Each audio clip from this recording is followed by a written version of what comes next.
Good morning, students. Let us continue the lesson. Good morning, ma'am. Good morning, Good ma'am. morning, beta. Good morning. What we have to study today? Good morning, ma'am. Yes. Good morning, all of you. बहुत late लगा ना? देर हो गई? ज्यादा नहीं हुआ ना? चलो ठीक है. उतना देर तक हम लोग फिर पढ़ लेंगे. Yes. हाँ, हम बोले इधर काम था, कुछ बच्चे आ गए थे. ओके. चलो सीमेंट इंडस्ट्री स्टार्ट किया जाए. Good morning, ma'am. Good morning बेटा. Let us continue. Good morning ma'am. Yes, good morning बेटा. अच्छा, आधा ही लिख के चले गए थे. एल्यूमिना एंड जिप्सम भी है इसमें. Alumina and gypsum. These are the raw materials used in the cement industry. Let us students continue. कल को तो रविशंकर जो पूछ रहा था उसको देखे थे, ठीक बता रहा था. वहां पे जो तुम पूछ रहे थे ना बेटा, ऑयल रिफाइनरी कौन सा है, कहाँ पर है, तो वहीं पर वेलोर है एक जगह. रानी पत के बारे में बोल रहे थे तुम. फर्स्ट क्या था? फर्टिलाइजर इंडस्ट्री था ना? आज एब्सेंट है क्या? Yes ma'am. तो वहाँ का जो ऑयल रिफाइनरी है, that is situated in Vellore, and due to that oil refinery, the particular fertilizer industry got the raw material. Okay, let us continue. Cement industry. Cement is essential for construction activities such as building houses, factories, bridges, roads, airports, dams, and for other commercial establishment. Cement का इस्तेमाल हम लोग construction के लिए करते हैं, निर्माण के लिए. किन चीज़ों का निर्माण होता है? तो बहुत सारे तरह तरह के बिल्डिंग्स तैयार करने के लिए, जैसे कि हाउस, घर, फैक्ट्रीज, ब्रिजेस. हाँ बेटा बोलो. Anybody is there asking anything? हाँ बेटा बोलो. Voice is not clear my child. Page number 75. Cement industry.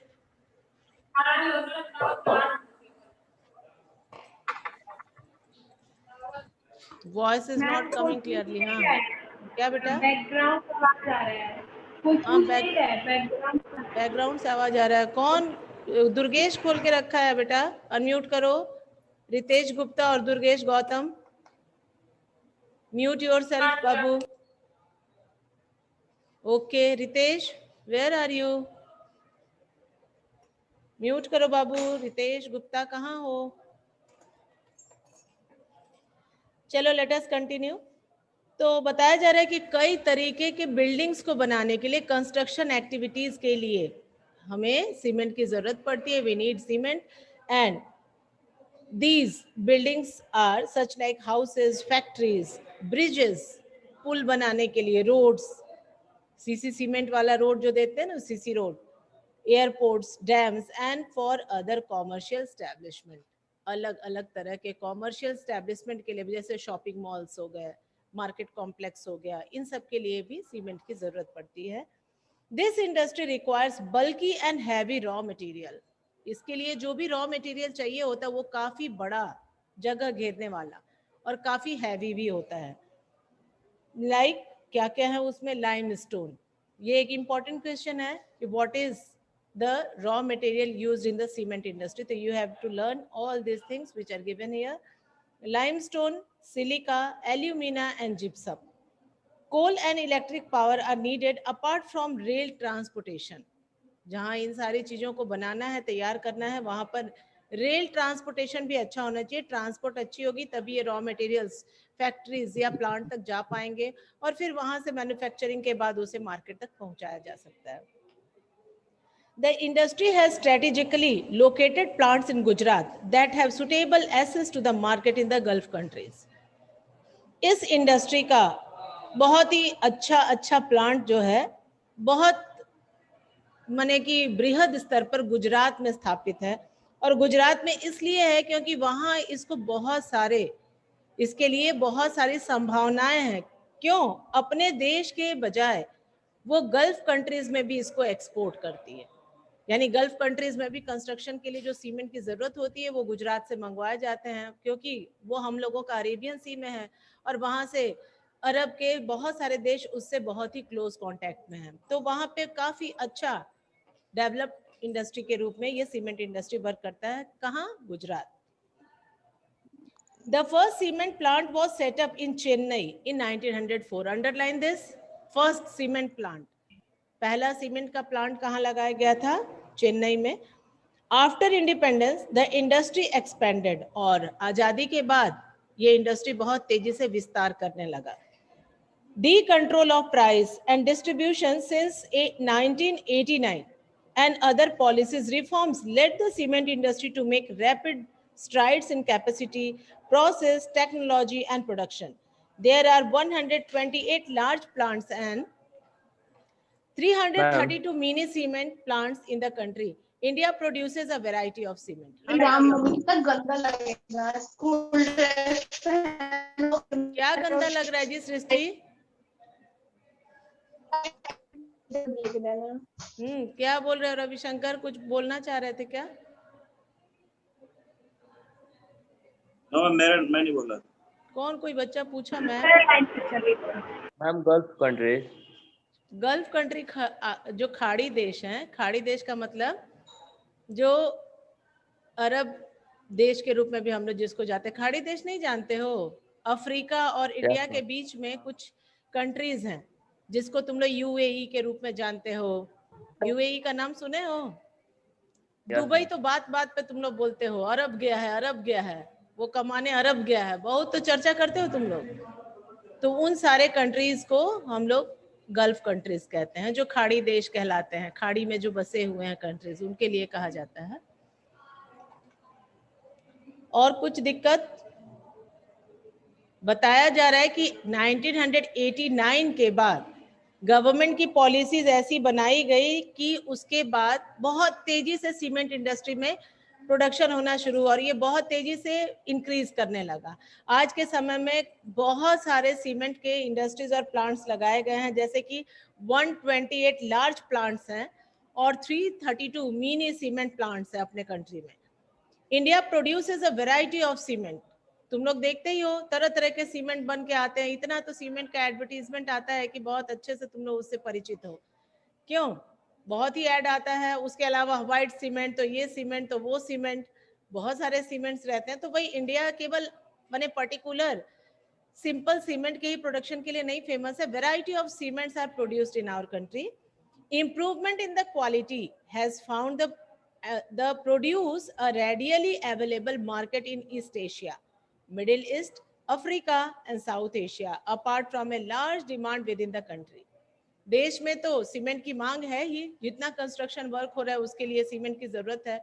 Cement की डिमांड बढ़ती जा रही है दिनों दिन। जितने ही अर्बनाइजेशन हो रहा है, जितने ही लोग हैं पक्का का घर बनवा रहे हैं, मिट्टी का घर तुड़वा रहे हैं, तो इसमें क्या हो रहा है? सीमेंट का तो यूज हो ही रहा है। इसके अलावा ईस्ट एशिया, ईस्ट एशिया मतलब किधर?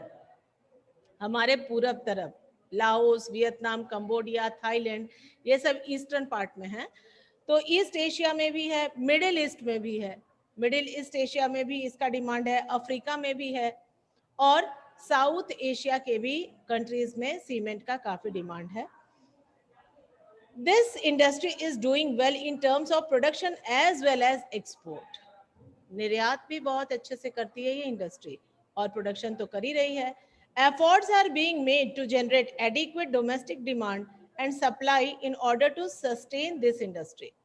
कहा जा रहा है कि और भी प्रयास बनाए जा रहे हैं, और भी प्रयास किए जा रहे हैं कि इस इंडस्ट्री को और बेहतर बनाया जाए और ये लंबे समय तक कार्यरत रहे, लोगों को भी इससे मुनाफा होता रहे और लोगों को इसके गुड्स भी अवेलेबल होते रहे, मिलते रहे। साथ ही साथ हम एक्सपोर्ट भी करते हैं।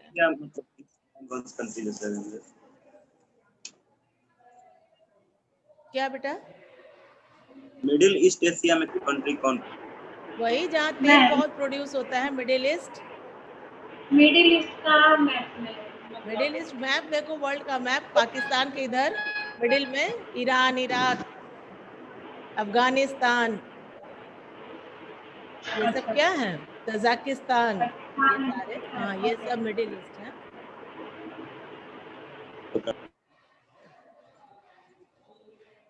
Automobile industry. Automobile industry means जो हमारे वाहन हैं, वाहनों का जो उद्योग है, जिसमें तरह तरह के वाहन तैयार किए जाते हैं, तुम्हारे स्कूटर से लेकर के ऑटो, कार, 4-व्हीलर, बस, truck, everything, every kind of automobile includes here. Automobile provide vehicle for quick transport of goods, services and passengers. Automobiles में हम लोग बहुत आसानी से सामान को भी और लोगों को भी एक जगह से दूसरे जगह तक ट्रांसफर करते हैं, तो इसीलिए इसकी डिमांड भी बढ़ती जा रही है। पैसेंजर्स के साथ साथ गुड्स और सर्विसेज, सेवाओं को भी हम देते हैं। जैसे कि मान लो पोस्टल ऑर्डर है, पोस्ट ऑफिस का नाम तुम लोग सुने होंगे, आजकल उसका यूज बहुत कम हो गया है क्योंकि हम लोग चिट्ठी पत्री भेजना बंद कर दिए हैं। अब क्या करते हैं, मोबाइल से मैसेज दे देते हैं। लेकिन क्या पोस्ट ऑफिस बंद हो गया है? नहीं, बहुत सारी चीजें हैं जो उसमें एक जगह से दूसरी जगह भेजी जाती है। जैसे कि हमारे जो पार्सल्स हैं, उसमें भी वैरायटी ऑफ चीजों को हम लोग कई चैनल्स के रूप में हम लोग एक जगह से दूसरे जगह सप्लाई करते हैं, जिसमें न्यूज़पेपर्स हैं, बुक्स हैं, ये सारी चीजों को जब हम ट्रांसफर करते हैं तो इसके लिए भी हमें ट्रांसपोर्ट की जरूरत है। जब तक ट्रांसपोर्ट नहीं रहेगा तो हम किसी भी वस्तु को एक जगह से दूसरे जगह तक कैसे पहुंचाएंगे? तो इसीलिए दिया गया है कि गुड्स तो चाहिए ही, सर्विसेज भी। अब पोस्ट ऑफिस क्या, that is a service sector, that comes in the service sector. तो सर्विस भी हमें बहुत अच्छे से प्रोवाइड करने के लिए वहां भी हमें ऑटोमोबाइल की जरूरत है, क्योंकि चिट्ठी तो केवल पोस्ट बॉक्स में डाल देने से या कोई भी वस्तु केवल पोस्ट ऑफिस में दे देने से थोड़ी पहुंच जाएगी, उसको उस जगह तक पहुंचाना पड़ेगा, उसके लिए ट्रांसपोर्टेशन की जरूरत है। और ट्रांसपोर्टेशन मीन्स ऑटोमोबाइल इंडस्ट्री। तो जितना अच्छा ट्रांसपोर्टेशन जिस कंट्री का रहेगा और जितना अच्छा कम्युनिकेशन रहेगा, मतलब कि ट्रांसपोर्ट और कम्युनिकेशन जितने ही अच्छे होंगे वो कंट्री उतना ही डेवलप होगा। जैसे हम लोग अभी मैन्युफैक्चरिंग इंडस्ट्री को पढ़ रहे थे, वैसे ही इनको भी कहा जाता है life line of national economy. Next lesson is related to that. किसी भी देश की जीवन रेखा है, वस्तुओं को, लोगों को, सर्विसेज को एक जगह से दूसरी जगह तक हम आसानी से पहुंचा सकते हैं with the help of automobiles and transportation. क्या क्या इसमें यूज होता है? What are the different type of vehicles which are constructed और which are made here? Trucks, buses, cars, motorcycle, scooters, three-wheelers and multi-utility vehicles are manufactured in India at various centers. After the liberalization, इसको underline कर लेना बेटा, liberalisation यानी उदारीकरण के बाद, ये this topic is related to your economics also, fourth lesson of economics. Therefore, this is important. Underline here. The coming in of new and contemporary models stimulated the demand for vehicles in the market, which led to the healthy growth of the industry, including passenger cars, 2 and 3 wheelers. This industry has experienced a quantum jump in less than 15 years. 15 साल से भी कम हुए, बहुत तेजी से इसमें उछाल आया है, यानी कि डिमांड बहुत ज्यादा बढ़ गई है ऑटोमोबाइल इंडस्ट्रीज की। अभी देखते हैं हम लोग हर घर में कोई ना कोई व्हीकल तो जरूर ही रहता है। पहले लोग साइकिल से ही काम चला लेते थे, लेकिन आज एक एक घर में 2-2, 3-3 व्हीकल भी रहते हैं। बहुत आश्चर्य की बात नहीं है। क्यों? क्योंकि इसकी डिमांड बढ़ी है। लोगों को लगता है कि रहता है तो हमारा समय बच जाता है, हम उसको यूज करके कहीं भी जा करके आ सकते हैं और हमारा समय बच जाता है। तो डिमांड बढ़ी है तो प्रोडक्शन भी बढ़े हैं, इंडस्ट्रीज भी बढ़ती गई हैं।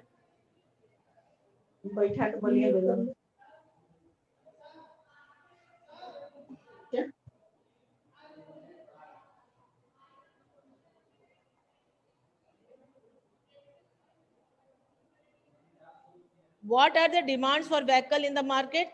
So here it is given, which led to the healthy growth of the industry, including passenger cars, 2 and 3 wheelers.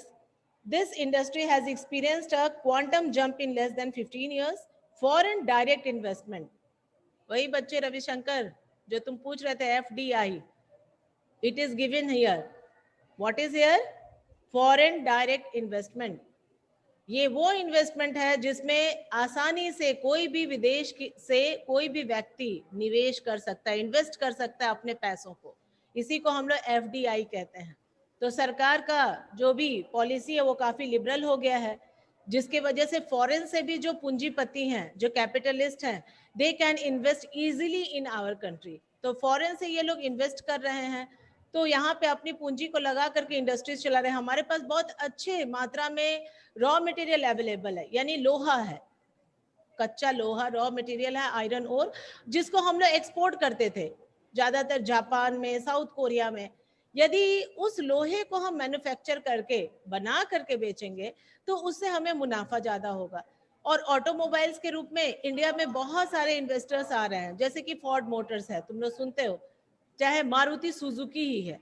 तो मारुति सुजुकी जो है, तो मारुति इंडियन और सुजुकी जापानीज, तो दोनों के मेल से बनी है। तो ऐसे कंडीशन में क्या होता है, जो हम लोग जापान को लोहा एक्सपोर्ट करते थे, वो लोहे के जगह पर वो खुद ही यहाँ पर फैक्ट्री बना लिया और यहाँ पर अपना मैंने बनाने का काम शुरू कर दिया, मैन्युफैक्चरिंग शुरू कर दिया। किसका?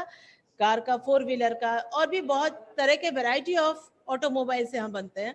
तो जब यदि हम उसका निर्यात करेंगे, बनी हुई चीजों को यदि तैयार करके हम बेचेंगे मैन्युफैक्चर गुड्स को, तो उससे हमें प्रॉफिट अधिक होगा। तो इट इज गिवन हियर कि एफडीआई के वजह से ऑटोमोबाइल इंडस्ट्रीज में काफी तेजी से उछाल आया, जिसको हम लोग क्वांटम जंप के रूप में देख रहे हैं। और विद इन 15 ईयर्स, पिछले 15 साल के अंदर ही ये बहुत तीव्र परिवर्तन आया है और बहुत तेजी से उछाल आया है, जिससे कि हमारे यहाँ पर इंडिया में भी ऑटोमोबाइल इंडस्ट्रीज बहुत तेजी से बढ़ रहे हैं।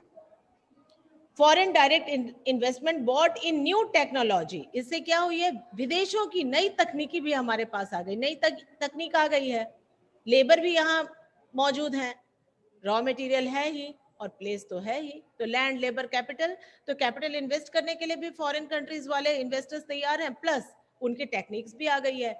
तो बहुत इजीली यहाँ पर different type of automobile industries बन रहा है। जो पहले हमारे यहाँ के लोकल इंडस्ट्रीज थे, वो उनके साथ अलाइड होकर के, मिल करके, और इन सारे इंडस्ट्रीज को बूस्ट कर रहे हैं, बढ़ावा दे रहे हैं, और बहुत तेजी से हमारे यहाँ इस इंडस्ट्री का ग्रोथ हो रहा है।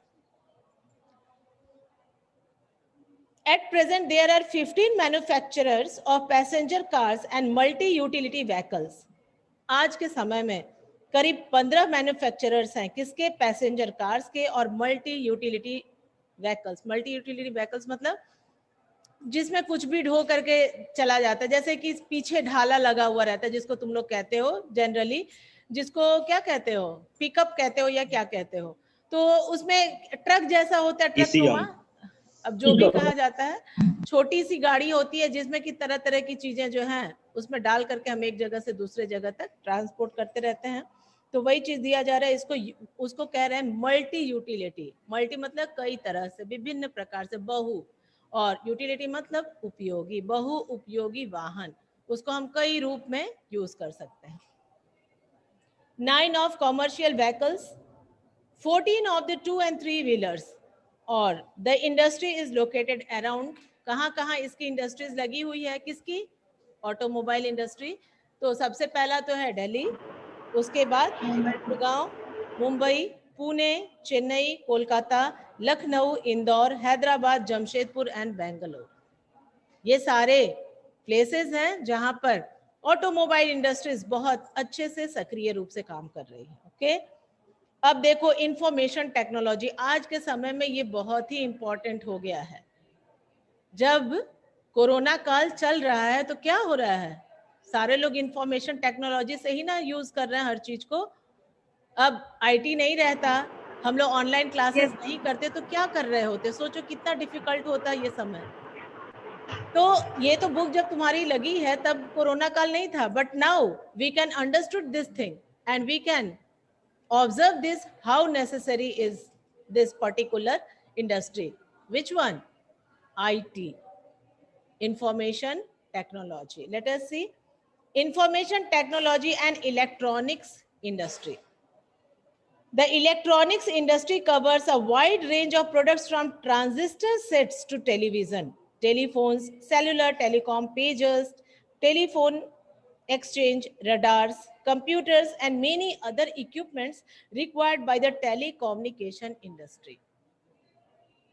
ये तरह तरह की चीजें हैं, अलग अलग तरह के प्रोडक्ट्स हैं जिसको टेलीकम्युनिकेशन इंडस्ट्री को जरूरत पड़ती है, और ये सारी जो डिफरेंट टाइप ऑफ जो प्रोडक्ट्स हैं इसको प्रिपेयर किया जाता है इस इंडस्ट्री के द्वारा, जिसको हम लोग इलेक्ट्रॉनिक इंडस्ट्री भी कहते हैं, और IT that is something different from that. अब यहाँ पे देखो क्या क्या है और कहाँ कहाँ है, इसको अंडरलाइन करो। Bangalore has emerged as a electronic capital of India. यहाँ क्वेश्चन पूछता है which city is known as the electronic capital of India, तो बेंगलोर है।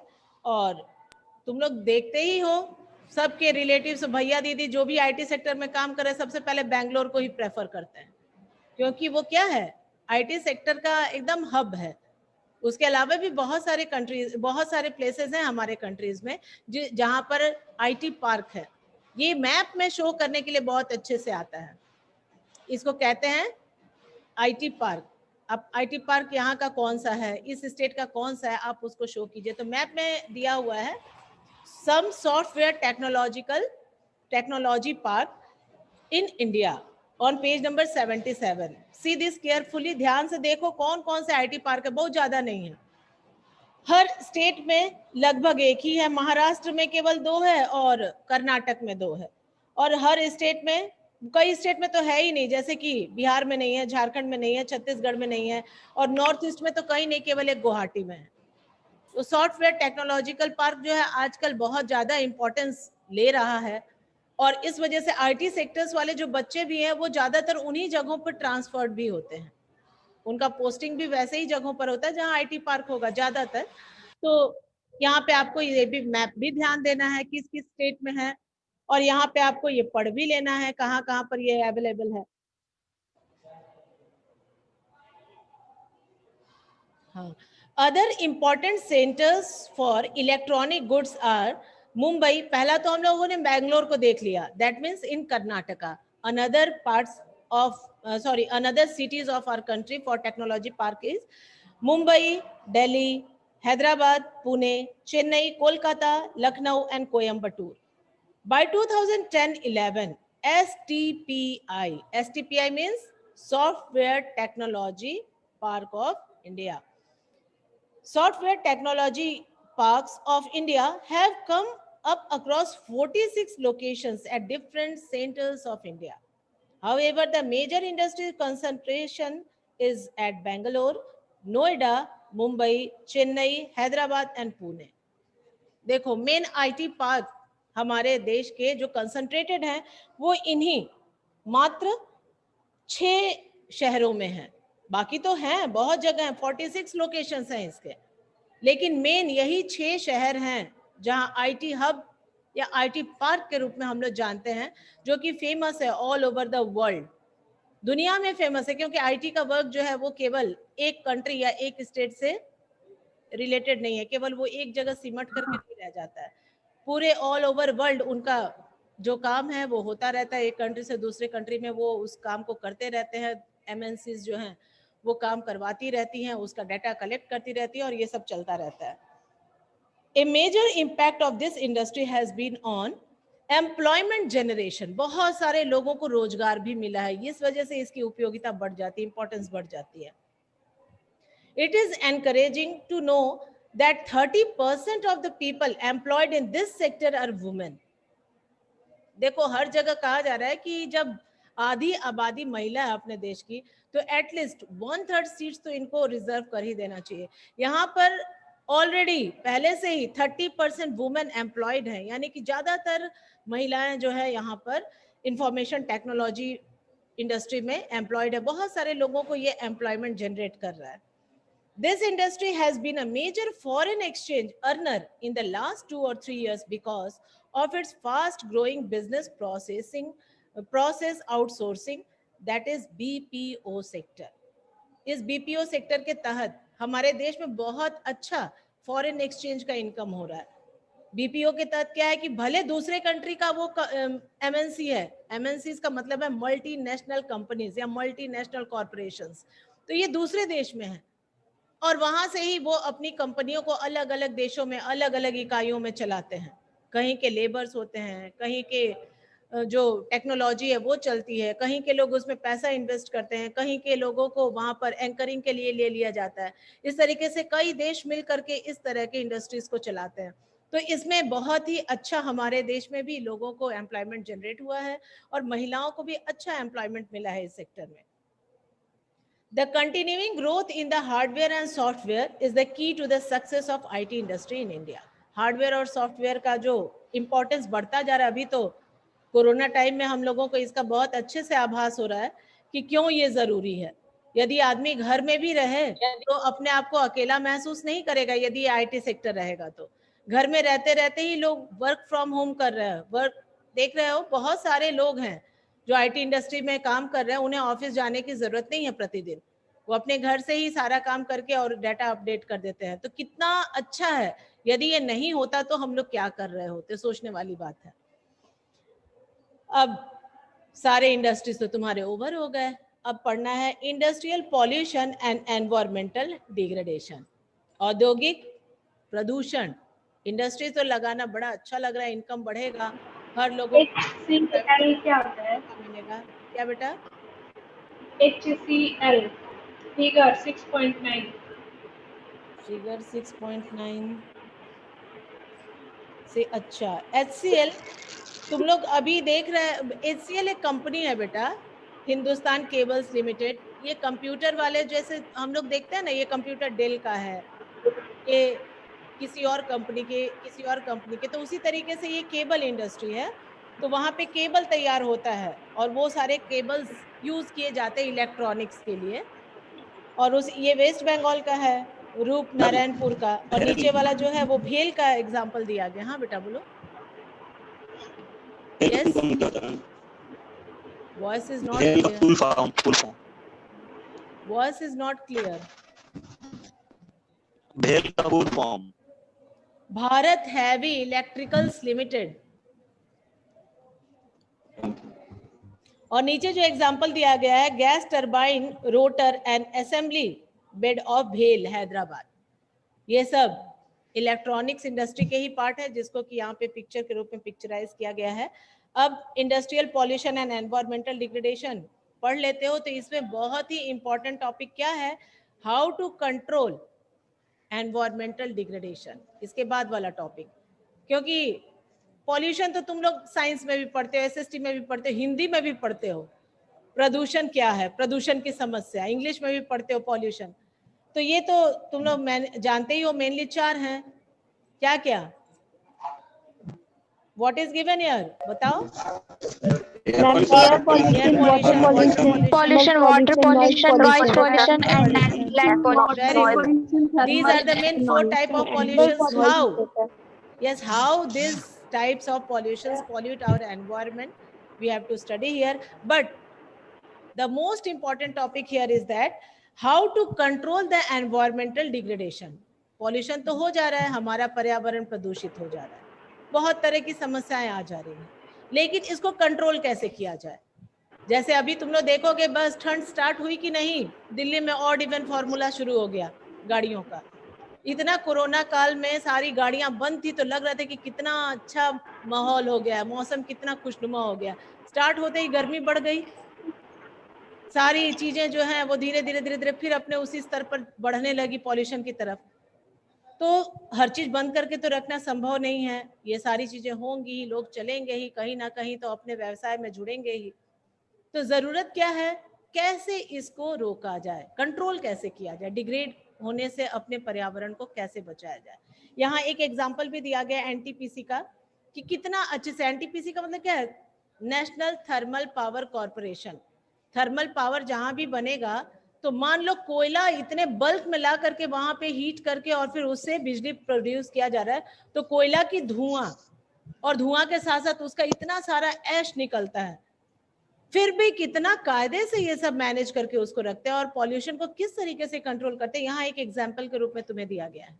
You can see here on the last topic we shall study tomorrow, but let us start here. Industrial pollution and environmental degradation, what is given, because this is short topic, इसको हम लोग ऐसे ही पढ़ लेते हैं। What are the different kind of pollutions? First is air pollution, another water pollution, फिर thermal pollution और noise pollution। देख लेते हैं हल्के में, आ जाओ 78 पेज पर। सबसे पहले है एयर pollution, ठीक। Air pollution is caused by the presence of high proportion of undesirable gases. इसको तो लिख लो बेटा, ये सारी चीजें अंडरलाइन कर लो और लिखना बहुत अच्छा, ये सटीक आंसर है क्योंकि एक पॉइंट में complete. Such as sulfur dioxide and carbon monoxide. Airborne particulate materials contain both solid and liquid particles like dust, sprays, mist, and smoke. Smoke is emitted by chemical and paper factories, brick kilns, refineries, and smelting plants. And burning of fossil fuels in big and small factories that ignore pollution norms, toxic gas leaks can be very hazardous with long-term effects. Bhopal gas कांड के बारे में class 8 में भी तुम लोगों ने पढ़ा है. We have already studied about the Bhopal gas कांड. पढ़े हो ना? भोपाल गैस ट्रेजेडी के बारे में पढ़े हो ना? क्या हुआ था? गैस ही तो लीक किया था और इतना ज्यादा लोगों को परेशानी हो गई थी कि इवन लोग अंधे हो गए थे. Yes ma'am. सांस तो फूल ही रही थी, सफोकेशन हो रहा था बहुत ज्यादा. इतना पॉइजनस वो गैस था कि आंखें, वो उन लोगों से जब मिलाया जाता है तो वो एक्सप्रेस करते हैं कि आंखों में इतना जलन होने लगा था कि लगता था कि आंखें बाहर निकल जाएंगी और आंखें बिल्कुल रेड और एकदम बाहर की तरफ निकल गई थी उन लोगों की. और बहुत सारे लोग तो अंधे भी हो गए थे. तो क्यों? केवल एक गैस की वजह से, कुछ खाने पीने से नहीं. और वो एक फैक्ट्री में मामूली सा थोड़ा सा एक गैस का लीकेज होना शुरू हुआ था, जबकि वो कुछ दिन पहले उसको वार्निंग दिया गया था. उसके बावजूद भी उस पर ध्यान नहीं दिया गया और इतना बड़ा इम्पैक्ट हो गया, पूरा भोपाल उसे डिस्टर्ब हो गया था. उसी तरीके से ये सारे जो भी गैसेस हैं जो हमारे एटमॉस्फेयर में घुले मिले रहते हैं, वो कई तरीके से हमें परेशान करते हैं. और कैसे इनको कंट्रोल किया जाएगा, अगले टॉपिक में इसको पढ़ा जाएगा. नेक्स्ट है water pollution. Water pollution is caused by organic and inorganic industrial waste and effluent discharged into rivers. The main culprits in this regard are paper pulp. Paper pulp, कागज की लुगदी, जहाँ कागज की फैक्ट्री है, पेपर का industry है, वहां से उसका वेस्ट मटेरियल को निकाल के नदियों में डंप कर दिया जाता है. अब नदियों में आएंगी तो वो केमिकल्स के साथ साथ पूरा नदी का पानी ही प्रदूषित कर देंगी, तो टॉक्सिकेट हो जाएगा वो सारा वाटर. केमिकल्स भी उसमें से डिस्चार्ज किए जाते हैं. और टेक्सटाइल एंड डाइंग, ये सब इंडस्ट्रीज हैं जो वाटर पॉल्यूशन के लिए रेस्पॉन्सिबल हैं. Petroleum refineries, tanneries and electroplating industries that let out dyes. क्या हुआ बेटा? Culprit ma'am. कल्प्रिट तुम ही लोगों को नहीं कहते हैं, यही असली कल्प्रिट है. किसको कहा जाता है बताओ तो? अपराधी. अपराधी, गुनहगार. अपराधी मैम. हाँ, गुनहगार, अपराधी, यही सब असली अपराधी हैं. कौन? इंडस्ट्रीज जो अपना वेस्ट मटेरियल वाटर में डाल करके हमारे वाटर को पॉल्यूट कर रहे हैं. तो ये सारी चीजें हैं ही. और detergent, acid, salts and heavy metals like lead and mercury, pesticides, fertilisers, synthetic chemicals with carbon, plastics and rubber etc. into the water bodies. Fly ash, phosphorus gypsum and iron and steel slags are the major solid wastes in India. ये सब प्रदूषण के कारण है और हमारे यहाँ पर जो भी प्रदूषण है, वाटर पॉल्यूशन, उसके लिए जिम्मेदार है. और थर्मल पॉल्यूशन क्या है? I think you all are familiar with this because you have studied in the previous classes also, in science also, related to the thermal pollution. Let us revise this again. Thermal pollution of water occurs when hot water, जब गर्म पानी discharge किया जाता है without treatment, बिना ठंडा किए, बिना उसको नॉर्मल टेम्परेचर में किए ही हम यदि डिस्चार्ज कर देते हैं तो उससे क्या होता है? एक्वेटिक एनिमल्स और जो भी वाटर में जो भी ऑर्गेनिजम्स है वो सब डिस्ट्रॉय हो जाते हैं. When water occurs when hot water from factories and thermal plant is drained into rivers and ponds before cooling, what would be the effect on aquatic life?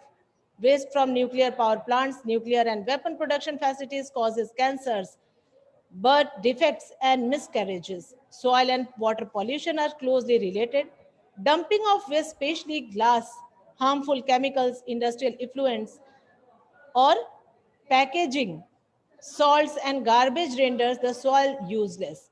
Rainwater percolates to the soil, carrying the pollutants to the ground and the groundwater also get contaminated. कहा जा रहा है कि यदि हम लोग जमीन पर भी, लैंड पर भी हम लोग डंप कर देते हैं, कूड़ा कचरा एक जगह इकट्ठा कर देते हैं, तो लैंड पॉल्यूशन और जो हमारा सॉइल पॉल्यूशन हो गया, लैंड पॉल्यूशन के तहत सॉइल पॉल्यूट हो गया, जमीन तो बंजर हो ही जा रही, बेकार। लेकिन जब बारिश होती है तो वो सारे कचड़ों को रिस्क करके अंडरग्राउंड में जाने में मदद करती है, और रिश्ते रिश्ते वो कहाँ चला जाता है, हमारे वाटर टेबल तक चला जाता है। और इस तरीके से हमारे वाटर टेबल को भी, जितना भी वाटर है नीचे हमारा अंडरग्राउंड में, वो भी सब पॉल्यूट हो जाता है, सब आर्सेनिक से भर जाता है, सब में रसायन केमिकल्स मिल जाते हैं और वो हमारे लिए हानिकारक हो जाते हैं, पॉल्यूटेड हो जाता है वाटर, जिसको कि हम लोग देखते हैं कि यहाँ पे बहुत ज्यादा पॉल्यूटेड है वाटर, यहाँ का हम पानी पिएंगे डायरेक्ट तो जॉन्डिस हो जाएगा, तरह तरह की बीमारियां हो जाएंगी जो कि वाटर पॉल्यूशन के वजह से होती हैं। तो हम उसके लिए अलर्ट रहते हैं, तरह तरह के डिवाइसेस को लगाते हैं जिससे कि वाटर को प्यूरिफाई करके यूज किया जाए या बॉयल करके पीते हैं। अब अगला टॉपिक है नॉइज पॉल्यूशन। अब देखो नॉइज पॉल्यूशन कितना इंपॉर्टेंट है, आदमी आसानी से देखता है कि चलो केवल हल्ला हो रहा है थोड़ा शांत हो जाए, लेकिन वो किस तरीके से हमें डायरेक्टली और इनडायरेक्टली इफेक्ट करता है, देखो बहुत छोटा सा है लेकिन बहुत इंपॉर्टेंट है। Noise pollution not only result in irritation and anger, जब अनचाहा आवाज हमें मिलता है तो केवल क्रोध और मन चिड़चिड़ा ही नहीं होता है, बहुत सारे साइड इफेक्ट्स भी होते हैं, जैसे it can also result in it can also cause hearing impairment, आदमी बहरा भी हो जाता है, सुनने की शक्ति कम हो जाती है, इंक्रीज्ड हार्ट रेट, हमारी दिल की धड़कन बढ़ जाती है, और ब्लड प्रेशर भी इंक्रीज हो जाता है ड्यू टू साउंड पॉल्यूशन, अनचाहे आवाजों से, बहुत ज्यादा जहां शोर होता है, हल्ला गुल्ला होता है, तरह तरह की आवाजें आती रहती है, उससे भी हमारा मन मस्तिष्क बीमार पड़ जाता है। और भी बहुत सारे मनोवैज्ञानिक प्रभाव भी पड़ते हैं, psychological effects. Unwanted sound is an irritant and a source of stress, हमारा मन बहुत तनाव में हो जाता है, खुट बिना मतलब का कोई करता रहता है तो मन इरिटेट हो जाता है और लगता है कैसे इसको बंद कराया जाए, लगता है ना। तो मन के साथ साथ हमारे दिलो दिमाग और शरीर पर भी उसका हमेशा नकारात्मक प्रभाव पड़ता है, इसीलिए साउंड पॉल्यूशन भी हमें एकदम ख्याल रखना है कि अननेसेसरी आवाज क्रिएट करके या वैसे जगहों पे ना रहा जाए जहां हमेशा साउंड पॉल्यूशन होता है। इंडस्ट्रियल एंड कंस्ट्रक्शनल एक्टिविटी, जहां इंडस्ट्रीज चल रही हैं तो वहां आवाज होगा ही, बहुत तेज तेज हल्ला होता है, उसी में आदमी रहता है तो तरह तरह की बीमारी के शिकार हो जाता है। और जहां पर कंस्ट्रक्शन साइट्स चल रहे हैं, निर्माण का काम चल रहा है, वहां भी साउंड पॉल्यूशन होता है, मशीनें चलती रहती हैं, factory equipments, generator, saw and pneumatic and electric drills also make a lot of noise. कई तरह की चीजें हैं जो तरह तरह से आवाज करती रहती हैं और जिससे हम डिस्टर्ब हो जाते हैं। So this was your sound pollution, and now we have to study about the next topic which is related to what? Ma'am,